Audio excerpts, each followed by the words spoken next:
Hello, my name is Spencer, and I play the trumpet and sometimes the guitar. Hi, my name is Winthrop, and I play the bass and sometimes the guitar. Hey, my name is Douglas, and I play the guitar and the piano. He sings. I sing as well. Yeah. He writes a lot of the songs. He does that. My name is Katrin, and I play the cello, and I sing, and I play some glockenspiel, and I play some drum. Singular. Yeah, it's true. It's not plural. One drum. I'm Whitney, and I play piano and synthesizer, and sometimes accordion, and I sing. And she does album artwork too. You can hire her to do your album artwork because she did ours. That's right there. There it is. That's beautiful. Yeah. And I'm Raviv, and I play drums. And And glockenspiel. just one. And glockenspiel, it's true. How did you all meet? Well, we're all part of the church. We're all part of the Church of Scientology. I was trying to think of the creepiest answer. That totally was. Patreon, Scientology. I met Doug a while ago because Doug was doing kind of solo stuff, and then we started playing shows together. And then Winthrop and I were in another band together, so I brought him on, and we brought him on, and then we all kind of brought each other from there. Katrin, you knew Doug. I knew Whitney. Yeah, through like friendly. Spencer, we found on the side. He was just playing trumpet. I said, you're perfect. Yeah, and then Pretty much. And then we have another member called Paul. We call him Paul. Some colorful. We call him. He's cool. Paul plays violin and mandolin. Yeah, yeah. And trombone. And Every trombone. instrument. He's like an angel. He does sing pretty damn good. From the sky. actually. He does Darn everything. good. Darn good. Darn good. I think we're on camera. Watch the language. Sorry, but so there is really 7 of us, but he cannot be here tonight. But So hello from Paul. Hello from Paul. Hello from the man we call Paul. So how did you come up with the name His Orchestra? I think Doug I remember the moment. did it. Okay, we were on our way to Austin, Texas to We play were- some shows. Or on our way I back. think we were on our bed. We were in Austin. I don't We know. were We in were in Austin, and we went to a Starbucks, and they always had those CDs for sale, and they had something like Bing Crosby. And his orchestra. and we had been fighting about band names for the whole ride Yes. of like 2 days. Like 3 months. Yeah. A while. No, but the whole ride Anyway, of our so we lives. pretty much still didn't. I don't even know. Doug was just like, okay, that's it, and then we couldn't even decide anymore.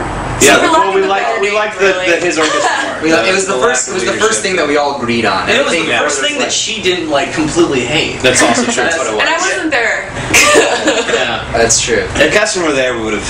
We would have still not had it. It's best for everyone. For one day, we decided on Voyage Party, and then Ravi Voyage couldn't Party, remember that's it. He was like, we're Voyage something or other. I still like that name. It's a good name. I like Voyage Party. I liked Umbrella Party too.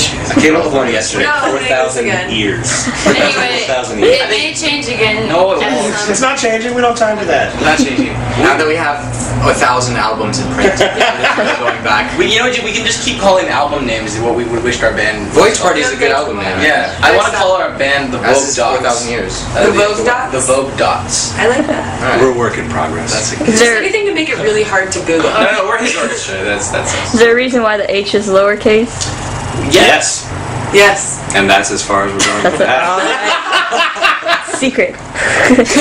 Think about it. Alright, and y'all just released an album, so what was the hardest thing about that process? Everything. Everything. Everything. I think nobody It's work. It's a lot of work. You know what's actually, I think the interesting thing is the easiest part about the entire process was the music. Yeah. The hardest part about everything was Everything else. everything else. Exactly right. Yeah. Yeah. Yeah, we knew the songs that we wanted to go into the pretty much. We knew which songs we wanted to put on the album. We knew how we played them. We had been playing them for about a year, and knew the direction in which we wanted them to go. When it came down to all the specifics and logistics and everybody else that got involved besides us, that's when it got really just confusing at times and miscommunications. And if we had just been able to come into a rehearsal space and put on a mic and record, I think it would have been a lot easier. But it was good. But I'm happy. I mean, with all that happened and the 2 years that I ended up putting it together from front to back, like I think it was all worth it. And every time we were recording, it was really nice. Like when we were actually behind the mic or in the room and recording, it was good. The whole thing was nice. It was a big learning experience. None of us had ever really, I mean, we like some of us had worked on other projects of recording, but none of us had been like front and center for the whole recording process. And so this was the first time that we all just kind of jumped in and decided we would all just kind of come together and make sure it happened correctly, but we didn't know exactly what that was. But we learned as it went on, and now we know how to make an album. Yeah. You know, what I was gonna say is like one thing I'm really happy with after all of like the time we put in is because a year before, 2 years ago, so 3 years ago, I like spent a lot of time in trying to record a solo project, and now it's like I can't even like I would never let anybody hear those songs because I'm so embarrassed with like the product, you know. Whereas after the 2 years of working on this album, like we got the press copies today, and I was driving around listening to them, and I'm like 100% proud. Like every song. There's some songs that I feel I'm more in the mood to listen to on certain days and things like that, but there's not a single song on the album that I'm like, I feel like I'll be embarrassed for people to hear in like 5 years or 6 years. And so, I mean, that's what I think is really cool. Yeah. And I think we can do better, so just, you know, we can do better. So you're ready for that? Yeah, get ready to listen to all the albums. I mean, you actually like listened to an album and took it out and put it in. No, all the songs I meant. Yeah, all the songs. Yeah, I mean, we feel like we can do better, I feel, but there's nothing I'm really embarrassed about on the album. I think that's like the most equal way. I think the cool thing about having everyone in the band, like we all come from different musical backgrounds and even different social backgrounds, and so we're constantly growing as a band, and the music is constantly changing, and Doug's constantly writing more things, and everybody's kind of, you know, the input is always changing, and that's I think what makes us cool. Yeah. Yeah, and how healthy the relationships of the people that we're dating also plays into it. Like the first record, someone was going through a breakup, so a lot of the songs were melancholy, but now the songs are all really happy and inspired and about love and working. So the content changes. Yeah. And do y'all each have a favorite song on the album? Oh, that changes too. That changes actually. That really does change. I think right now mine would be Hibernation. I think that's Whitney's favorite, right? Isn't that your favorite? I think that might be my favorite at the moment. That guitar part. That's Rain Snark. That's Rain Snark. Rain Snark. My favorite moment of the album is like the trade-off between Hibernation into Rain Snow. How like the end of Hibernation is all like instrumental with tinklings and all the different instruments. I said tinkling. You know, all the different. I actually like that's my favorite moment in the album is because we actually cross-faded the two songs as one of them sort of dying off, the other one. The only way to hear that is to buy the whole album, not just a song. Yeah, that's true. That's definitely my favorite moment, bar none. The songs like they switch off and on. I like Antarctica right now. Antarctica's fun. How would you describe your music for someone who's never heard you before? Metal. Magic. I would say it's melancholy lyrics with a really upbeat, happy sound. Yeah, it makes you listen. Because it's happy melodies, but not always the happiest of lyrics, which kind of, they offset each other in a cool way. But we're orchestral pop, yeah. Orchestral pop band. And do you have any plans to tour anytime soon? Or? Tons of plans. Anytime. Yeah, we're trying to figure out like we're trying to get somebody to basically pay for us to be able to. Touring is the most expensive thing.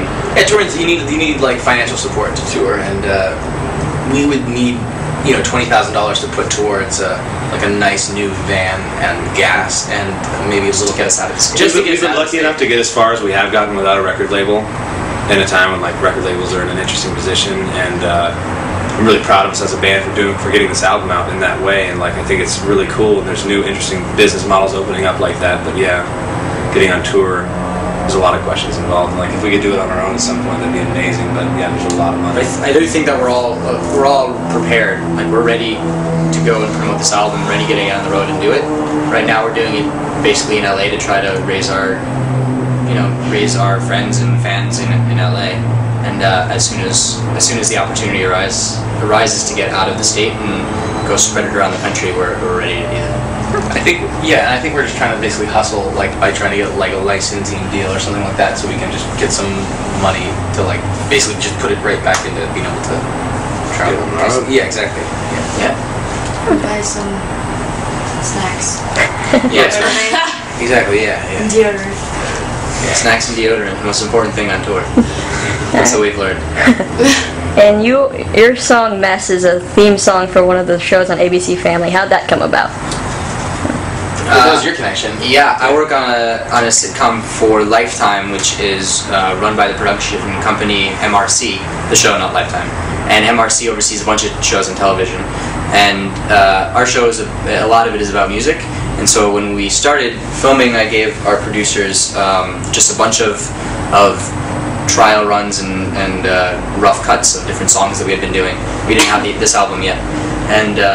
And so when the production company started producing Roommates, they were looking for a theme song a few months ago before it started to air, and said, you know, if you have anything you want us to listen to, we'd love to we'd love to hear it.